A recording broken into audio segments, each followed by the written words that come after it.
Hello, welcome to BitNote. This is David Collins and we'll be playing video game music today. Now, unfortunately, given this is the pilot episode, I don't quite have a theme intro ready just yet. But fortunately, since I'm dealing with video game music, I have a whole heap of video game intro themes. So why don't we start up with the intro theme to one of my favourite RPGs, Skies of Arcadia.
Skies of Arcadia was released for the SEGA Dreamcast in the early noughties. Well, there's not much of a great window. The Dreamcast only really lasted about 2 years.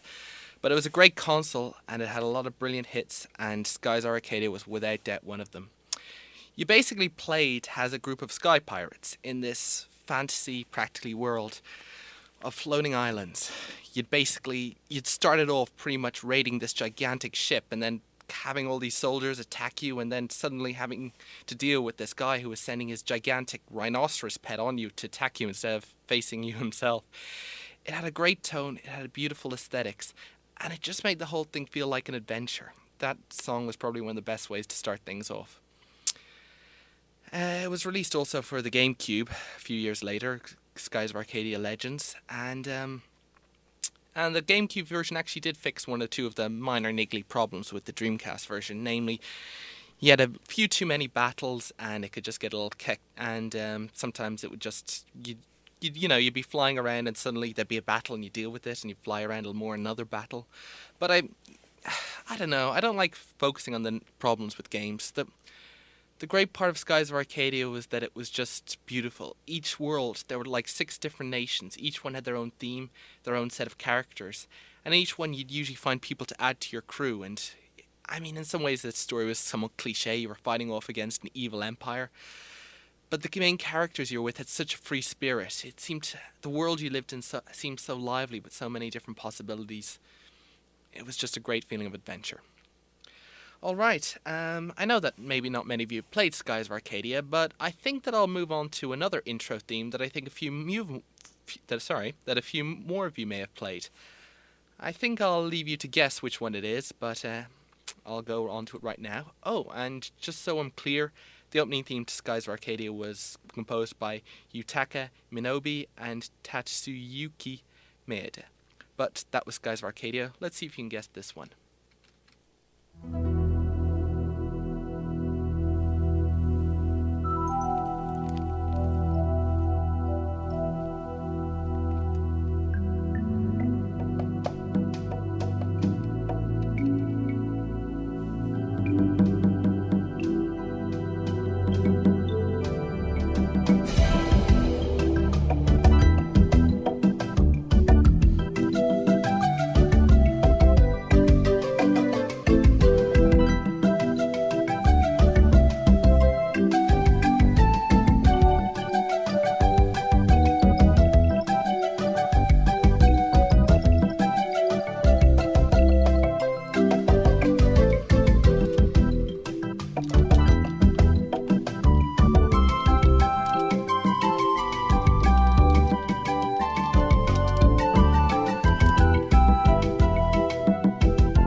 That was, of course, from The Secret of Monkey Island, an utter classic in point-and-click adventure games.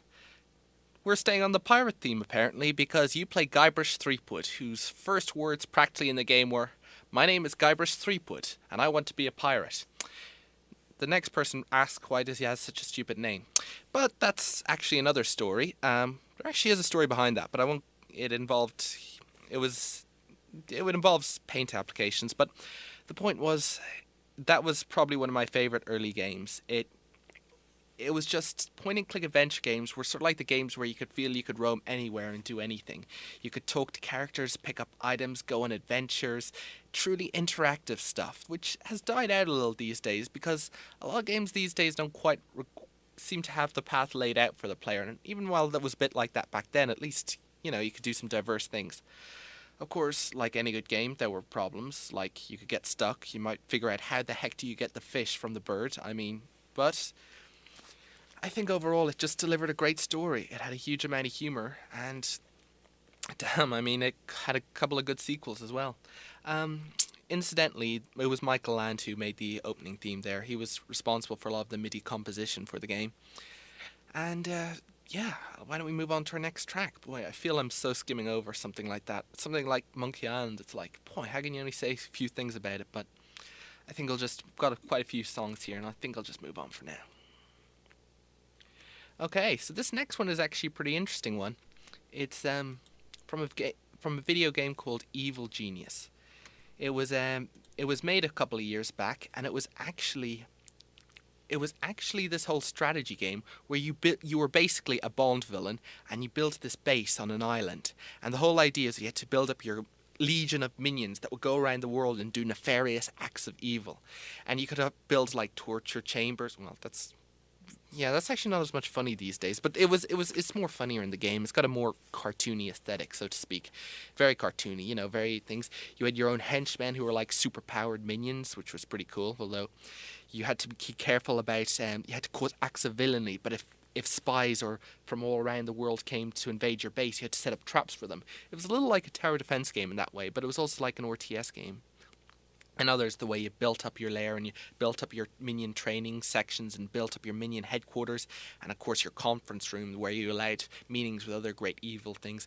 It's just a fun example of a game taking something that had been floating around in pop culture and trying to make a fun game. And it was actually a good game. It had some balancing issues. I always had trouble getting enough minions to do my work, although I probably sent them on so many suicide missions that it probably didn't help. Another problem, and it was pretty good. Also another thing that always weirded me about your acts of villainy were always very pointless. It was stuff like destroy ancient artifacts. Well, how does that make you money? But I don't know. You just went along with it, mostly. It would be nice if you actually, made money on it rather than just made notoriety. But anyway, it's got an intro that was actually made by James Hannigan, and he's a British composer that's actually done quite a lot of music work. Harry Potter, Lord of the Rings, Wing Commander, Command & Conquer, and if you notice I've switched between video games and movies there. Command & Conquer is one of my favourite RTSs, but one interesting thing I found when I was looking him up was that he actually had some thoughts about how movie music and video game music is different, because of course in the last few years video games have tried to imitate movies a lot with their soundtrack. He said something interesting about how in a movie you're the observer, so it's natural you hear music that the characters don't. But in the video game you're playing the characters, so why should you hear music that other characters in the game can't hear? He said something a bit like, if you're playing Bond, should you hear the Bond theme tune wherever you go? It's not a straightforward case, but it's an example of how you should be too careful about treating video games and films as the same medium. Let's just play his theme tune.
And as I said, that's the theme tune from Evil Genius. If it ends a bit abruptly, it's kind of meant to loop around a little, but let's not move on from there.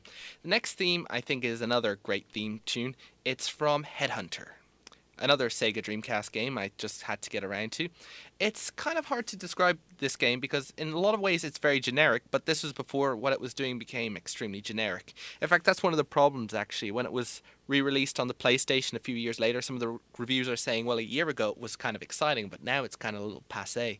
But essentially you're playing a bounty hunter in a not a dystopian, but the future, and your memory is being erased, which is a relatively early invocation of that trope in a video game, although there's certainly no shortage of other examples. And essentially you have to, well, you don't really have to, you just have to figure out the case that you were working on, why you woke up in a lab and not sure what was going on, and basically other sort of stuff like that. You get to ride a cool motorcycle, and you get to partake in a lot of shootouts with criminals and try to duck behind cover and take cover and stuff. It was taking a bit of inspiration from Metal Gear Solid, actually. Although, funnily enough, when Metal Gear Solid 2 came around, absolutely everything that Headhunter had done that Metal Gear Solid hadn't done, that you could do in Metal Gear Solid 2. So stuff like being able to duck out from behind cover and shoot and duck back down again, and also being able to throw empty ammunition as distractions. Funny note, the whole mechanics of ducking out behind cover and shooting and ducking back down, that became hugely popular with Gears of War many years later. But back then it was pretty new to the whole thing, actually. And it was kind of, I'm trying to remember if it was annoying back then too. But in any event, it was kind of meant to be like Dreamcast Metal Gear Solid. Didn't quite work out that way. It still was a great game. Some people didn't like the motorcycle riding mechanics. I loved them because, you know, just when you start the bike, you just make sure when you started the bike, you did a wheelie, and people tried to control the bike while it was still doing a wheelie, and that's a bad idea. It also gave these great big open cities, no pedestrians though, but it was great to just like drive crazy around on the motorcycle in the city and just explore it. It was pretty new to video games at the time. Grand Theft Auto 3 hadn't been released, so that was kind of new there. And the main theme tune was done by Richard Jacques, a very famous Sega composer. He's done music for a lot of games, including Sonic Ore, rather infamously in that sort of soundtrack. And also most recently he's done the work for Mass Effect. That's pretty cool. Why don't I start up the Headhunter theme? Oh, incidentally, you can get the soundtrack CDs from online for... you can usually get a lot of video game soundtrack CDs, but personally I've got the one that includes both Headhunter 1 and 2. Here's the theme.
Alright, so that was Jack's theme from Headhunter for the Sega Dreamcast. I'm just going to move you right on to the next song, and it's something a little different, so I'm not sure any of you will get this one, but here we go.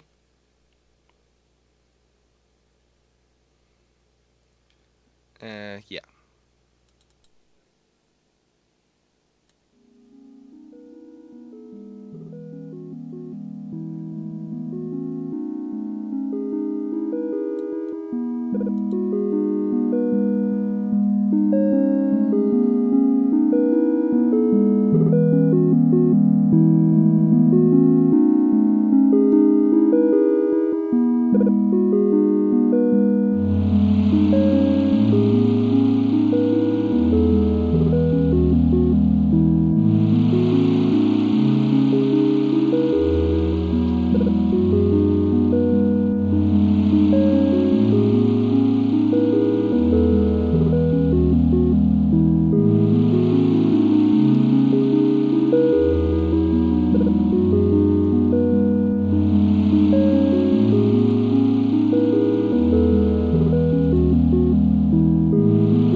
That was actually from Brother Android, and if you don't recognize that, that's because it's actually from an indie game that's free for release on the internet. It's from Digital, A Love Story by Christine Love, and like I said, it's free on the internet for Mac, Linux, and PC. It's actually a story-based game. What happens is the game opens up and it sets you in a 1998 workstation PC. So it's like when you play the game, it's like you're using this ancient Amiga workbench, when of course, in fact, you're actually not. The great thing about the game is that it's actually a story. Instead of meeting up with the whole interaction is through this workbench by connecting to bulletin board systems, which were like internet forums back when people had modems and the internet was actually viable. And so you basically end up, by navigating the game, you go through the story by connecting to all these bulletin boards and talking to people on these online communities. You never know what you're actually saying to them, which is kind of a funny thing. But it's a beautiful game, and it's got such a nice story to it. A very short, it'll be over, you can finish it in about 2 hours, but that's not, which is fine. But it tells a beautiful story, and that's what I like about games like this. It's just to not say the same story over and over again, just to have a nice story, and to also have an idea set place in something completely different. In this case, it almost gave a feeling of nostalgia for old online communities and how things were different back then. But well, things move on apparently, and I suppose things keep changing, but there are always things that stay the same. There was one humorous part in the game where a guy starts complaining about how the Japanese are taking over the world. It was a nice example of how things were back then, just with America being fearful of Japan's thriving economy.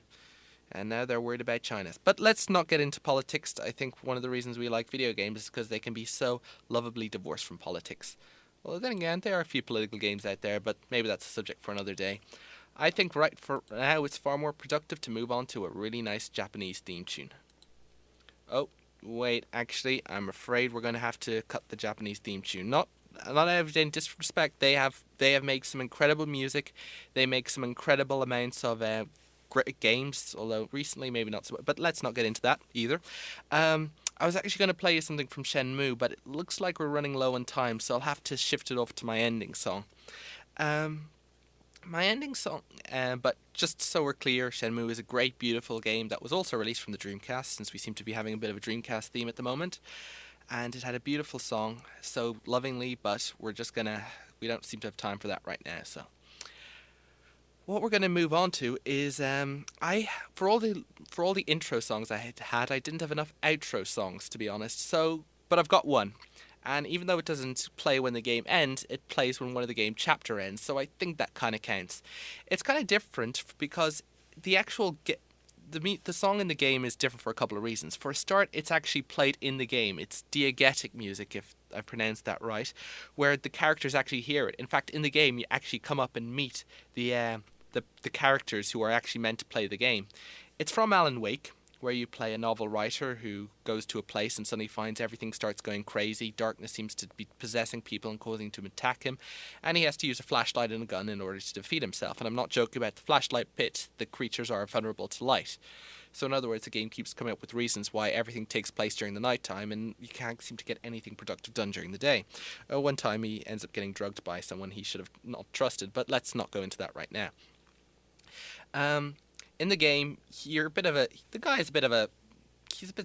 I don't know, he doesn't have much personality. So when he meets the old gods of Asgard, who are these old rock group, it's really nice to see the character interaction between the two, as they say, this is what you got to do, man, you got to go here and there. And one of the game's objectives is to go into this rock group's house and you end up staging a rock concert at one stage, but boy, I could go on. Anyway, the music that I'm about to play was actually meant to be a clue in the song. Now, the funny thing is, they refer to things that aren't actually happening in the game, so I think that they changed the game midway through, and the song refers to things that are no longer in the final game. But regardless, it's a nice use of having music in games. The song is good in and of itself. It's done by it's sung in real life by the Poets of the Fall, a Finnish rock group. As I said, it's from Alan Wake, by Finnish game developers and Remedy, and it's a good game, a little repetitive, and let's just play the song and finish on a good note.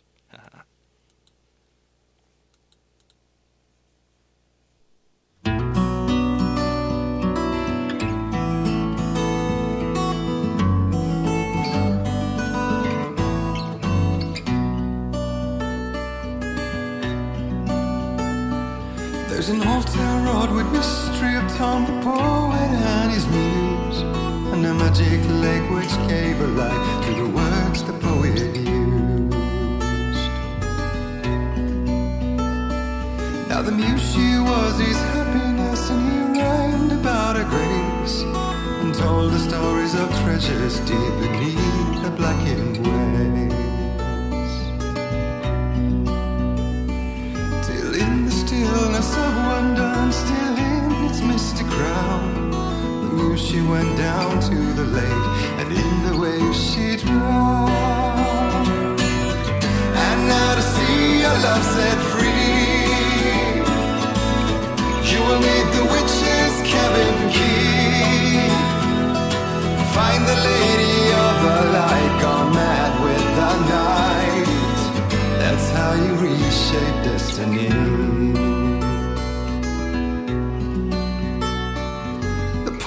Came down to the lake to call out to his dear. When there was no answer, he was overcome with fear. He searched in vain for his treasure lost, until soon the night would fall, and only his own echo would wail back as his call. And when he swore to bring back his love by stories he'd create, nightmares shifted in their sleep in the darkness of the lake. And now to see your love set free, you will need the witch's cabin key. Find the lady of the light, still raving in the night. That's how you reshape destiny. In the dead of night she came to him with darkness in her eyes. We're in a morning gown, sweet words as hard as skies. He took her in without a word, for he saw his grave mistake, and vowed them both to silence deep beneath the lake. If it's real or just a dream, one mystery remains, for it is said on moonless nights they may still haunt this place.